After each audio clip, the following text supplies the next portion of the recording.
Numerous tales to tell, but few are more shocking than the story of the tiny settlement, originally known simply as the Clearing. This no-man's land would quickly flourish into a thriving port. But the civilized face of the streets above was only a mask for what was really going on down below. In the late 1800s, Portland was known as one of the most dangerous ports in the world. For sailors coming into the city, it was easy to find a good time. Speakeasies, drug dens, and brothels operated right under the nose of the local police. But for the rough and tumble mariners, the lure of a good time could turn deadly. They'd wander into a bar or a brothel, and suddenly a trap door would drop open, and they'd plummet into a dark underground. They didn't know it yet, but they'd just been shanghaied. The practice of shanghaiing was all too common among the shipping ports of the West Coast. The term comes, of course, from Shanghai, China's largest city, and it all goes back to the Opium Wars. In the 19th century, opium was illegal. The Chinese emperor had it outlawed a century earlier, but the Western powers, hungry for a healthy profit, paid no attention. The British imported massive amounts of the drug into China, getting the Chinese hooked. In 1839, when the irate Chinese emperor seized more than 20,000 chests of opium, Britain fought back with a stronger army and forced China to turn over several ports to British control. Soon, other Western nations like France and the US gained access to the coveted Chinese ports. Shanghai, now controlled by the West, became a den of vice and corruption, and its popularity skyrocketed.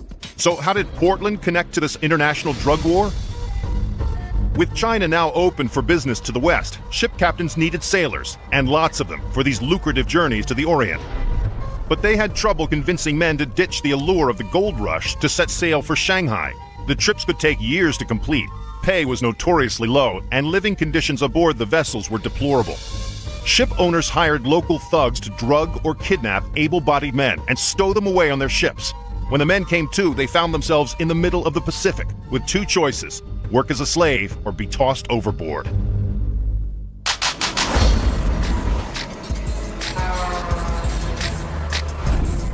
I met up with Michael Jones. Hey, Michael. An expert on Portland-Shanghai tunnels.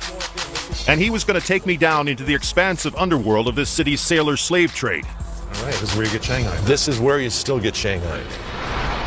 Few people realize it, but right in the middle of a modern-day street, an inconspicuous opening actually leads to the off-limit network of tunnels. And Michael is one of the few who has a key to this subterranean door. Now you're venturing into places that a lot of people went into and never came back up through this section. There was no other place like this through the entire United States.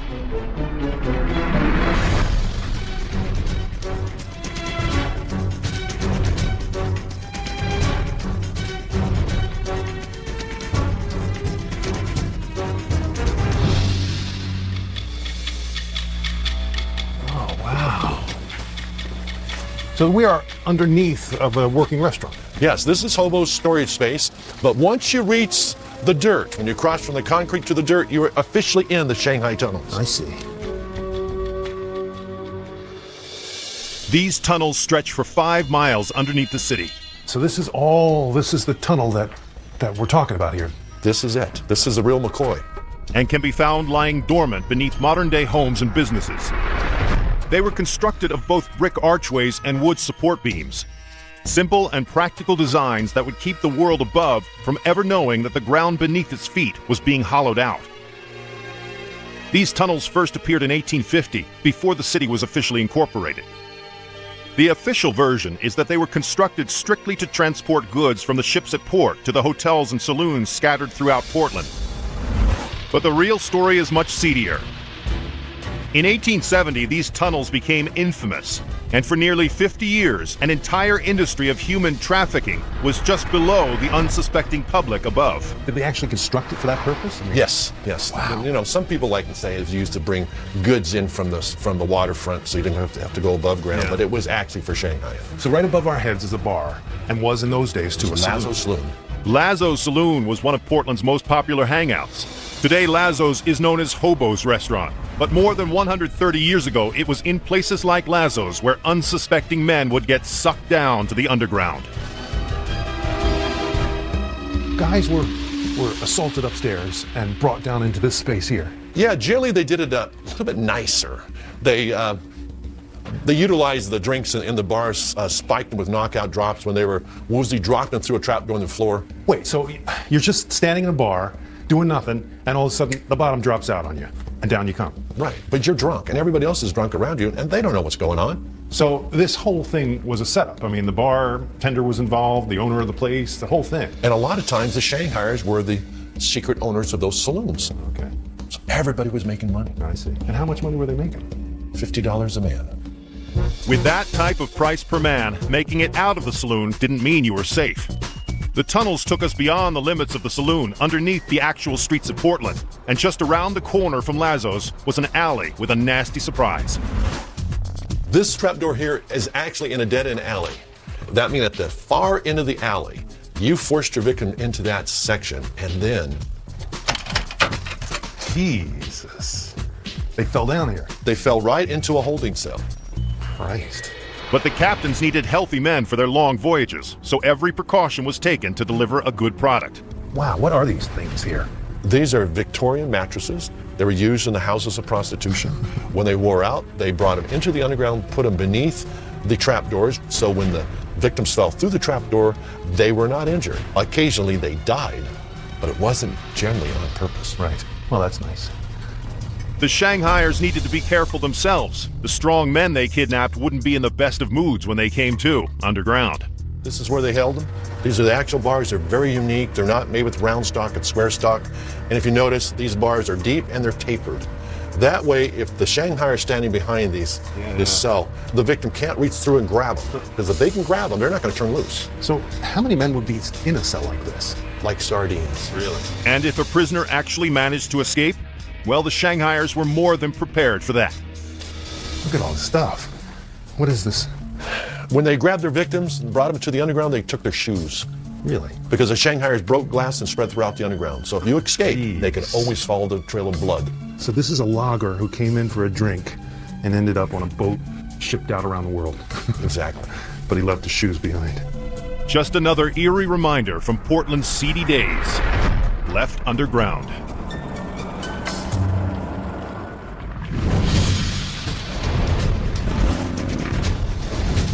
Coming up, sex slave hideouts and Shanghai tunnels turned shady drug dens. So this is an actual opium den, huh? And later, the hidden underground of Portland's most famous bootlegger. She had caches all over the city. Down here, stacks and stacks of whiskey.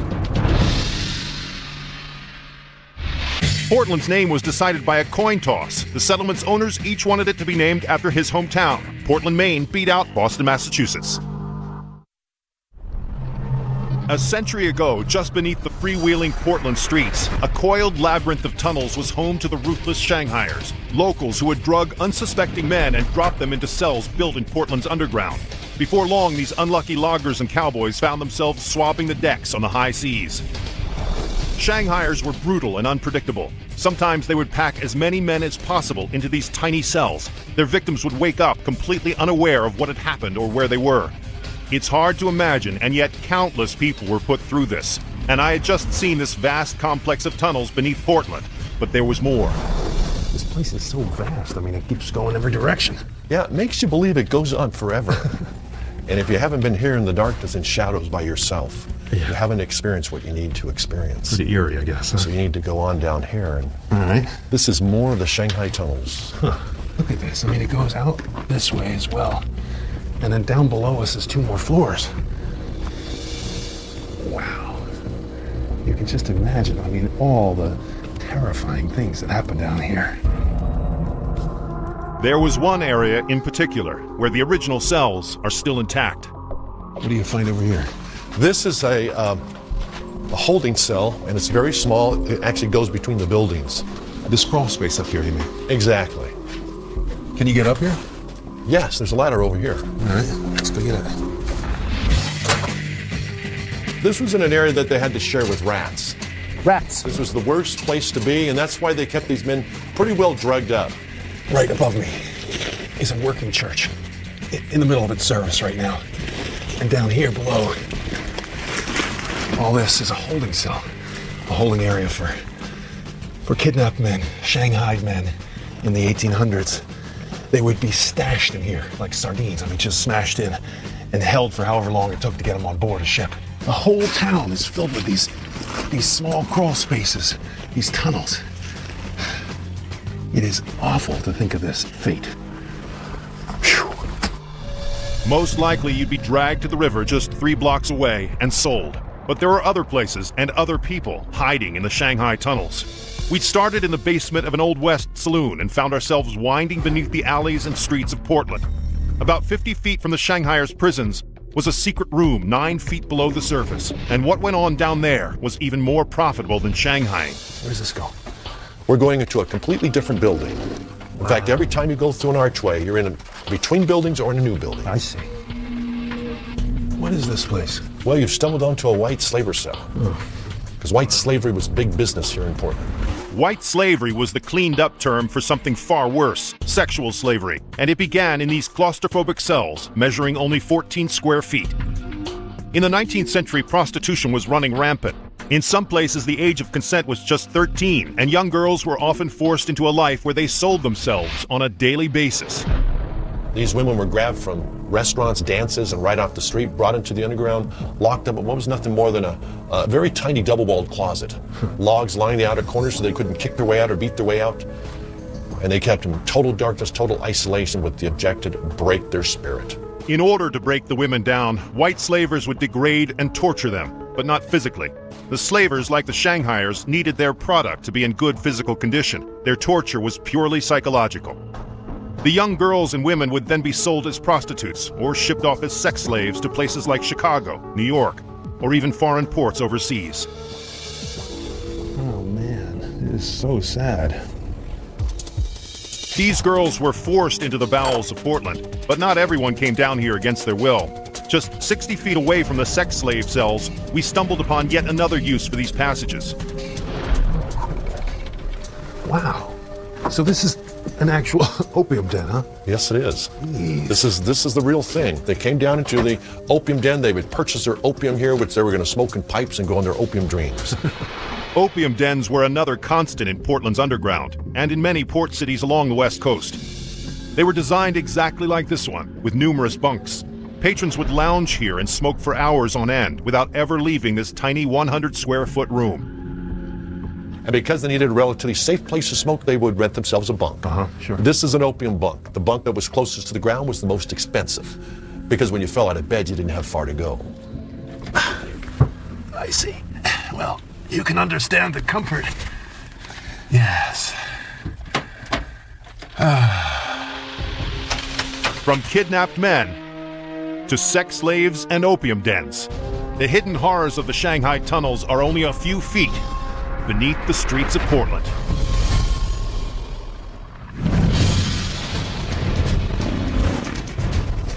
Coming up, Portland's extensive bootlegging operation revealed. You can see there's plenty of stuff still in there. There's old whiskey bottles.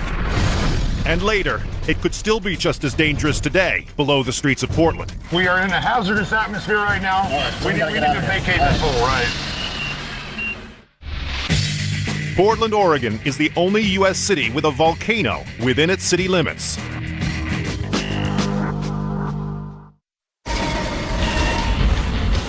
With all the dangers lurking in any common hotel, alleyway, or saloon, what kept the fast-blooming Rose City so popular?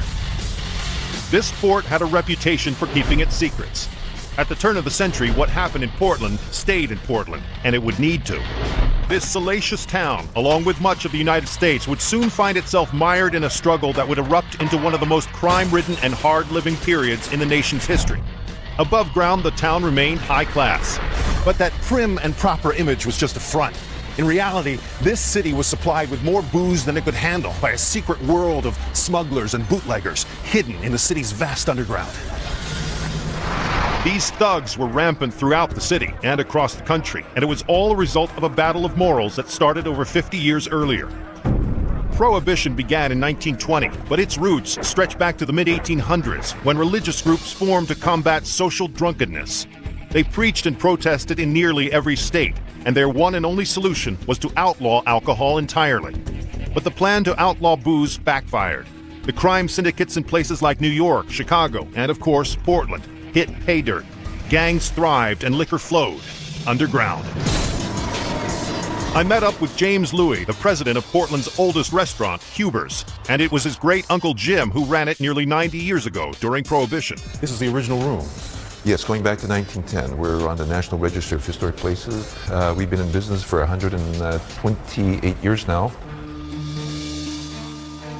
Originally, this place was an Old West saloon, but when Prohibition began in 1920, a new chapter in Huber's history was written. Instead of closing up shop, they converted the saloon above into a restaurant. And the real action happened down below. Through an off-limits door, we descended 10 feet and headed nearly 90 years back in time to an illegal speakeasy.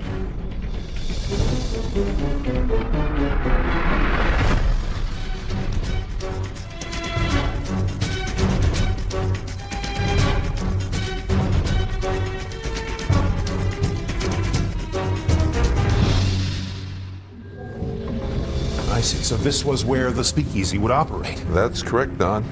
Do you know what it looked like? I mean, Well, from what I understand, the walls were painted in kind of a tropical scene. Oh, really? Kind of like the Caribbean, because of without any windows. oh, okay. You had to make it look lively and inviting, right? Yes, exactly. So it was a fully operating bar scene. Absolutely.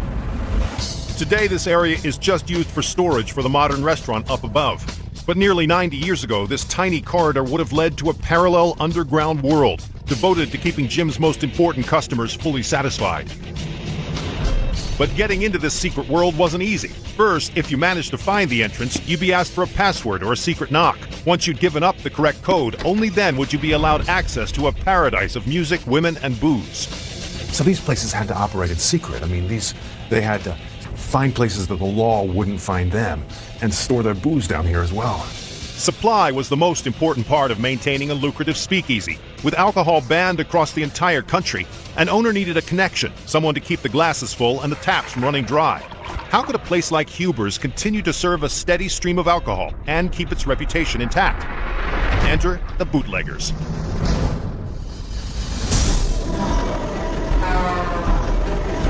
Bootlegging was the trade du jour during the Roaring '20s, and it made gangsters like Al Capone and Bugs Moran millionaires. Imports of Caribbean rum, Canadian whiskey, English gin, and French champagne could bring in as much as $200,000 per shipload, at a time when $50 was considered a good weekly wage.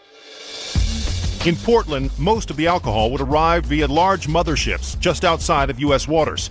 Smaller ships, or contact boats, would dock with them and buy their spirits. After loading up, these small ships would have to evade the Coast Guard, on the lookout for illegal smugglers.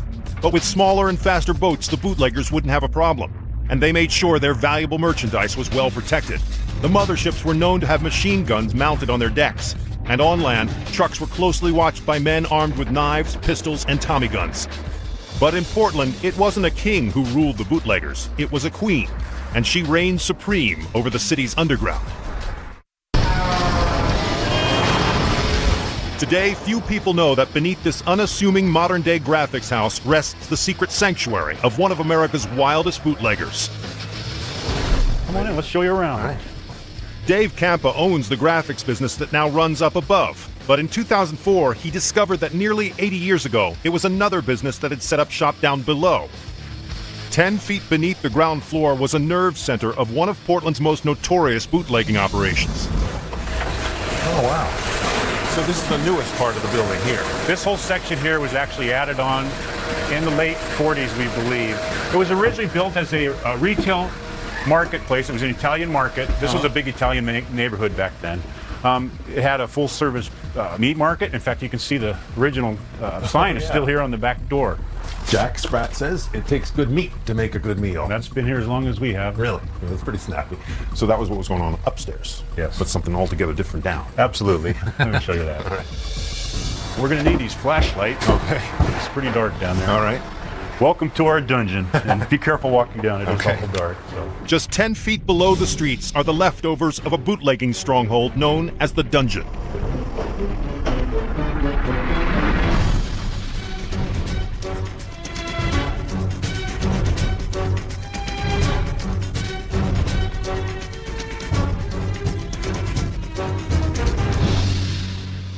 And this is the old boiler room. In its heyday, this subterranean space would have been overflowing with stacks and stacks of whiskey piled to the ceiling.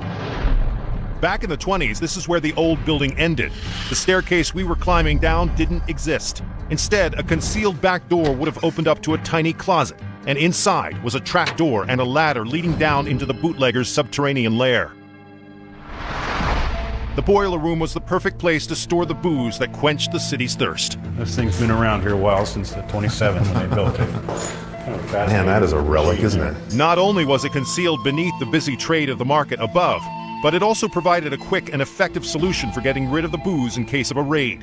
This incinerator would have held more than 25 whiskey bottles, and if things got really bad, all it would have taken was the flip of a switch, and any trace of the alcohol would have gone up in flames. But you can see there's plenty of stuff still in there. There's old whiskey bottles. Who knows? Who knows? And then there was another one down here also. So who was it that kept this place stocked to the ceiling? It wasn't a gangster or a hard-nosed mob boss. Instead, this was the dangerous den of Prohibition Rose. She started as a madam, operating several houses of prostitution. And when other avenues opened up during Prohibition, she seized the opportunity. She earned her name by coordinating the transportation and the distribution of a lot of alcohol in Portland. She was her own microbrewery. Pretty much, she was the first microbrewery in this area. Rose's type of whiskey was typically made in a large continuous still, a device specially designed to distill whiskey without ever stopping. The first column heats fermented grain by steam, resulting in a semi-liquor gas that is fed to a second column. Inside this second column, the alcohol-rich vapors rise through perforated plates. Once they cool, the stripped water flows to the bottom, while the alcohol is collected at the top. The result? An alcohol concentration nearly 50% higher than other common stills. So above our heads, a teeming Italian market. Correct. Down here, stacks and stacks of whiskey, boxes of whiskey. She had caches all over the city. She also had inside information on when raids were coming through payoffs. And she made sure that all her brothels had booze all the time. So she was a one-woman operation almost. She was. She was making it and delivering it and distributing it all through here. Yes. Even though Rose was careful to pay off the local authorities, occasionally even she had close calls. One of the most famous stories was she was in one of her brothels. The police were raiding the place. The men were running around trying to figure out what to do with the booze. So Rose said, stack all the booze in the center of the floor there. When they did that, she lifted up her dress, pulled it over, and stood on top of it. When the police broke down the door, they found nothing except Rose in the center of the room, reading the Bible. One of the reasons I don't think there's not a lot of history on her, because she never got busted. 13 years after Prohibition. Sheriff pulls up to her house up in Alder Creek and rolls down the window. She was out front and says, time to give it up, Rose. Times have changed. Shut her down. Wow. And she did. They tore the steel apart, closed all of her houses of prostitution, and she lived for quite a few years up on Mount Hood. Wow. Good life.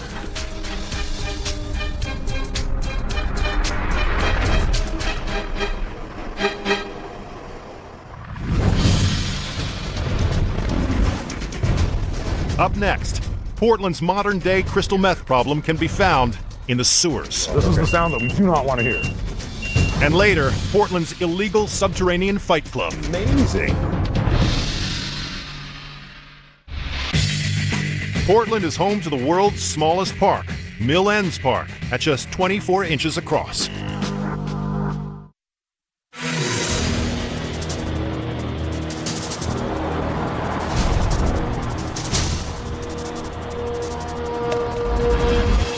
The days of rampant crime and corruption in the city of Portland are long gone. Its once seedy waterfront is now lined with multi-million-dollar high-rises. But Portland is a big city, and crime isn't entirely a thing of the past. In fact, if you know where to look, evidence of Portland's criminal activity is still flowing underground. Today, Portland's waste flows like any other city's, through the sewer. But mixed in with the water and sewage are signs that an illegal drug world still exists underground after all these years. The city's sewer system began as a small wooden trough built in 1864 to collect the waste along Montgomery Street. But as bootlegging and the drug trade took over the underground, the sewers became overridden with disease and pollution.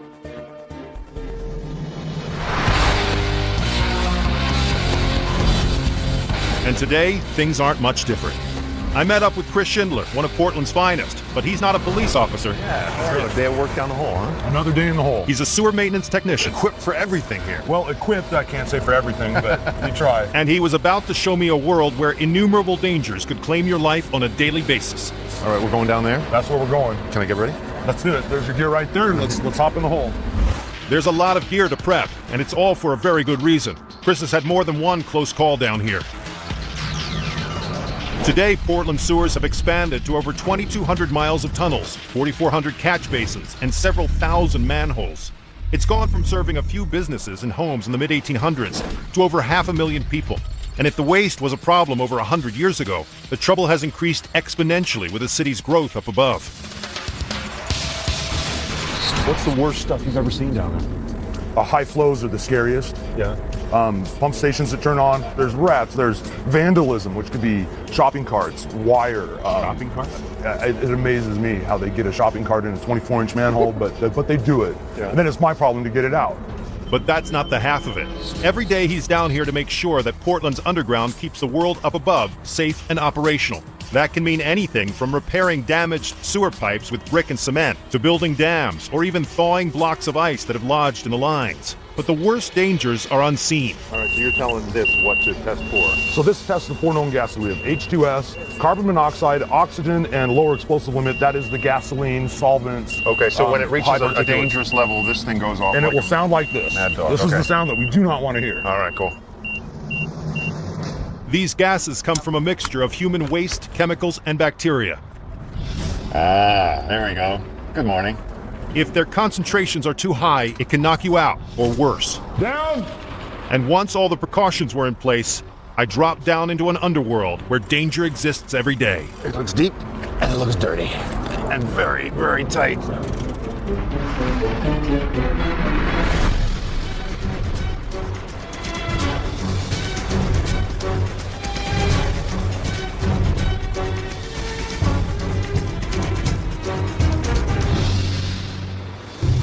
Coming down! We headed 30 feet beneath Portland's streets into the middle of a 2,200-mile network of waste and refuse. All right, so we ready to go? We are. Let's rock. According to Chris, one of the most destructive and deadly forces in the sewer is drug trafficking, mainly of a drug called crystal meth. When you say dangerous, what happens down here? So meth labs are getting raided by the police and they dump them down the toilet? Usually if they're getting raided, they're running, and they're not worried about dumping it. It's the operating meth lab that I worry about most. Oh, really? The one that flushes all their bad stuff down the toilet. Meth labs are a constant problem. Oregon is struggling with meth trafficking more so than any other state today. The drug is easy to create and can be made in nearly any type of environment. But while easy, the process is extremely dangerous and toxic. The chemical gases are so dangerous that you can die just from inhaling them. But even worse, when extracting the chemical, the solvents needed can easily explode. So fires and powerful explosions are a frequent side effect. Chris not only has to worry about the poisonous gases and contaminants from home meth labs above, but also needles, glass tubes, and wires that are flushed down as well. A single cut or wound exposed to the bacteria down here could be deadly. And we got a taste of the danger that lies beneath the streets. You can see the water perking through here. Sure. You know, this is clean groundwater. We're not too worried about this as a contaminated source. But what we do worry about is the mortar. I see. What's that beeping? We're getting a LEL level, which is a lower explosive limit. So somewhere up there must be a chemical of some type coming really? through. We can't smell anything ourselves. I can't smell it right now. So the canary is singing. Chris decided not to risk it. We are in a hazardous atmosphere right now. Even though we're on air mass, we should not to be in here. Right, so we need to vacate this hole, right? We immediately went up to the surface. And once back above ground, we had to be hosed off as an extra precautionary measure. But that was only the beginning. Whew, well, that's a bit cleaner. There are a lot more of Portland's sewers to explore. My next stop was called the Big Pipe. The project would clean up the river and the city and help prevent catastrophic environmental damage from future flooding. I met up with Greg Colzani, who was going to take me down into this massive project. I was getting an exclusive look. We'll just come over to the shaft here. All right. man, look at this. Greg is the construction manager for environmental services. The big pipe is their pet project, and it's a monster. It's part of a 20-year process that will cost the city of Portland over $1 billion. A gigantic tunnel will run for 6 miles over 100 feet below the ground. By 2011, this wastewater treatment system will help reduce sewage overflow by a whopping 96%. God, Hold on to your hat. You don't want to send it down the roof. that is a huge hole. Why is it so big? We have to support the mining operation. As you can see, the tunnel boring machine down in the shaft, just the magnificent size of it. There will be 7 of these giant shafts throughout Portland, but they're only temporary. They're here simply to provide access for the drilling process for a 6-mile subterranean megapipe. But to really understand this engineering marvel, I had to go down, way down. So we get lifted by the crane? Yes, the crane will pick us up, swing us over, and lower us down the shaft. Just digging this shaft has taken nearly a year to complete, but now comes the hard part.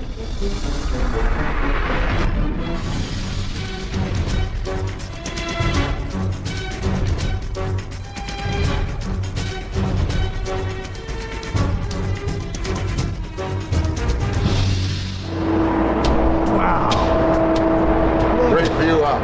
This is the best perspective. Jesus, this is a big place. God. So, I mean, this is a huge project, even in the big scheme of This is a big undertaking. construction. Yeah. So this is the wall that you're going to drill. Correct. We're going to mine about 4.5 miles to the north. We'll take the machine apart, bring it back, launch it, and finish the rest of the tunnel. In order to stop its toxic pollution and to help prevent disastrous floods, the city came up with this state-of-the-art engineering stunner.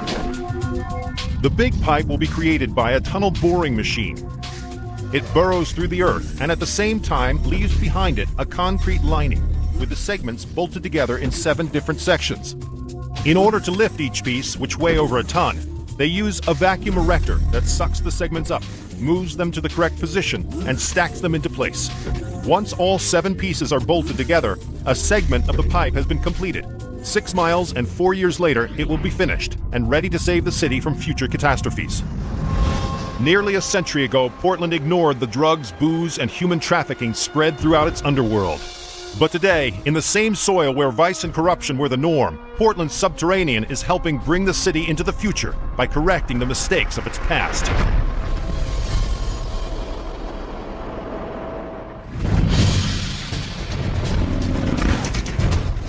Up next, So it's a really secret world down here. Very, very. Portland's Underworld takes off its gloves in a vicious fight club.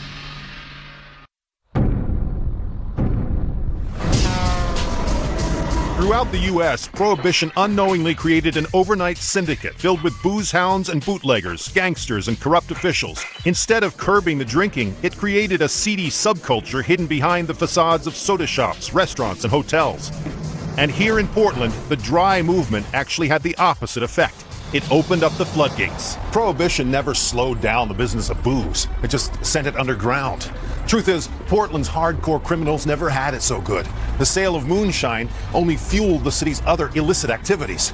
Speakeasies became places to satisfy your every desire, from drugs, gambling, prostitution, even to watch a brutal form of bare-knuckle boxing. Boxing is the oldest sport known to the world, dating back to the Minoan civilization in 1500 BC. It's believed that hand-to-hand combat may go back as far as 3000 BC to both ancient Egypt and Sumeria. But the violent competition is best known from the ancient Olympic Games, where it first appeared in 688 BC. The matches were originally a way to honor fallen warriors and required the use of thick leather straps around the palm of the hand. But by the time of Prohibition, bare-knuckle fighting had become a drunken slugfest, where the only rule was anything goes. And in Portland, there was one place where it all went down. Today, this apartment complex sits on top of what was the ultimate fight club, where only the strong survived. Few people know what used to happen down here, and it's off-limits to the public. But Loretta Turner, the building's manager, knows all of its old secrets, and she was giving me exclusive access into this world of blood, sweat, and probably not tears. This complex used to be the Kenton Hotel, built in 1905. It was created specifically for the cattle buyers who came from all across the country to purchase their cattle. But while they stayed in comfort in the rooms up above, the real action was down below.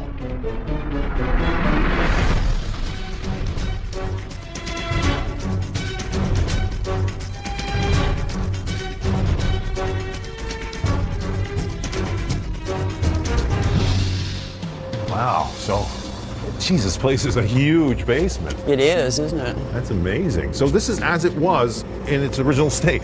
Pretty much, yes. In the early 1900s and throughout Prohibition, just 8 feet beneath the ground floor was a classic speakeasy, accessible by secret doors.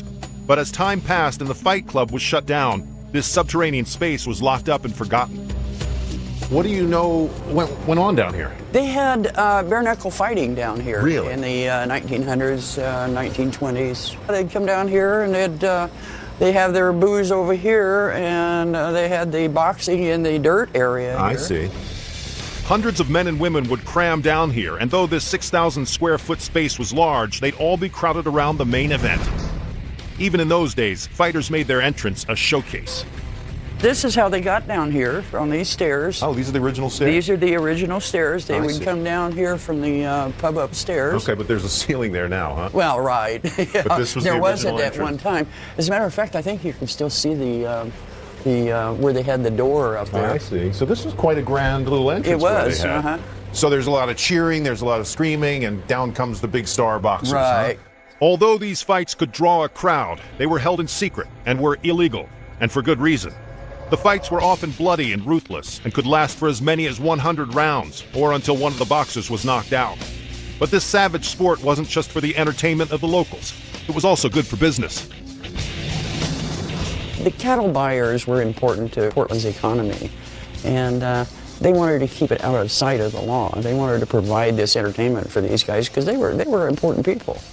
And with their rooms right above, it would be easy to come down for a fight or a drink. But there was one man who the cattle buyers and the locals all came to the Kenton to see.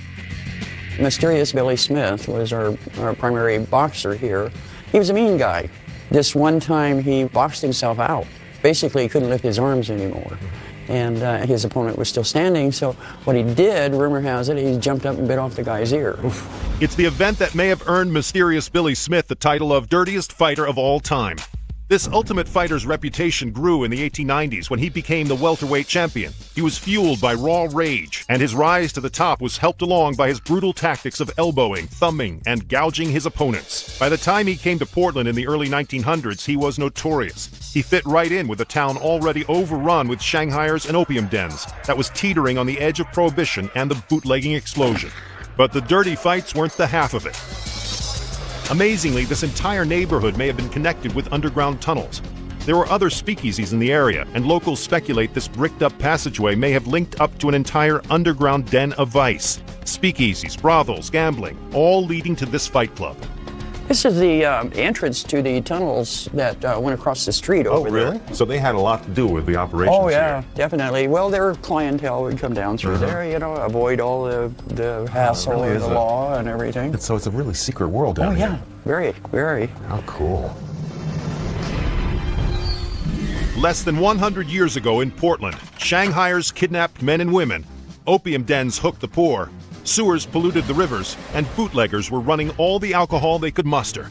But today, Portland is working hard to clean up the image of its past. Over the last century, Portland has changed from America's vice city to America's city on a hill. The Shanghai tunnels, brothels, and speakeasies of its past are now sunk beneath an ultra-modern metropolis that's an example for the rest of the country. But as the people of Portland move into the 21st century, they should never forget that they're